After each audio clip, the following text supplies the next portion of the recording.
Let's welcome பாலாவுக்கு ஒரு கூட பிறக்காத ஒரு தங்கச்சி அப்படின்னே சொல்லலாம், சிவாங்கி அவங்களையும் அண்ட் பாலாவோட வெரி க்ளோஸ் ஃப்ரெண்ட் பவித்ரா அவங்களையும் ஸ்டேஜுக்கு வெல்கம் பண்றோம். ப்ளீஸ் வாங்க.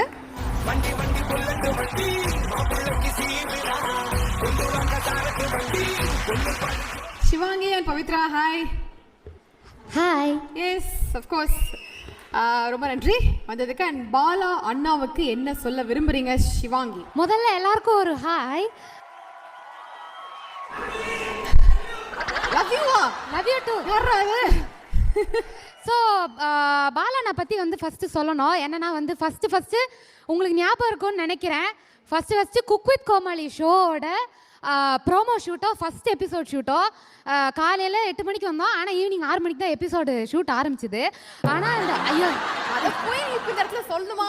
அப்படி இல்லை, எப்போவுமே ஒரு ஷூட்டிங்னா ஒரு ஃபஸ்ட் டே கொஞ்சம் டிலேவாக இருக்கும். ஆனால் அதுக்கப்புறம் எப்படி ஷூட் நடக்கிறது தான் முக்கியம். அது வந்து நம்மளோட மேம் வந்து கரெக்டாக செம்ம டைமிங்கில் அப்படி சூப்பராக வந்து முடிப்பாங்க.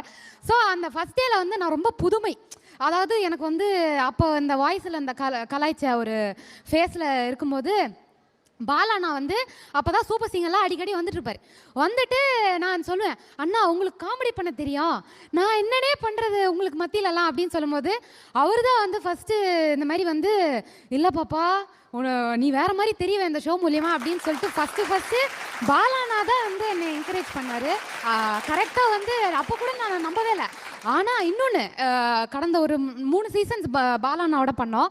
3 சீசன்லேயுமே வந்து ஒரு ஏதாவது லோவாக இருக்கும்போது பாலா நான் ஃபேஸை பார்ப்பேன். அவர் இன்னும் தீர்க்கதரிசியா இல்லை இந்த மந்திரத்தில் ஏதாவது ஒன்று தெரியுதான்னு தெரியல.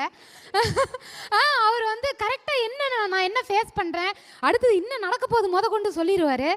ஸோ அப்போவே வந்து இந்த மாதிரி வந்து இந்த டெய்லி எல்லா எபிசோட்லேயும் 1 லட்ச ரூபாய் ஜெயிக்கணும், அந்த 1 லட்ச ரூபாய் எனக்கு கொடுங்க. நான் கூட காமெடிக்கு பண்ணுறாருன்னு நினச்சேன், கண்டென்ட்காக பண்ணுறாருன்னு. ஆனால் அந்த 1 லட்சம்லாம் வந்து இப்படி பல பேரோட வீட்டில் வந்து ஒரு ஹெல்ப்பாக வந்து போகுதுன்னு வந்து பார்க்கும்போது எனக்கு ரொம்ப ஒரு இன்ஸ்பைரிங்காக இருந்தது.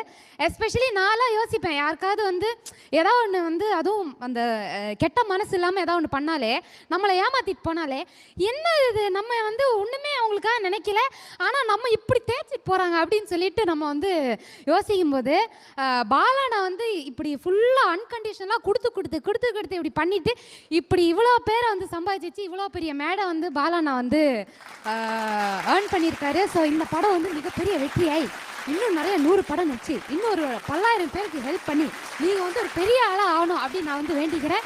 ரொம்ப thank you so much behaviour channel வந்து கூப்பிட்டு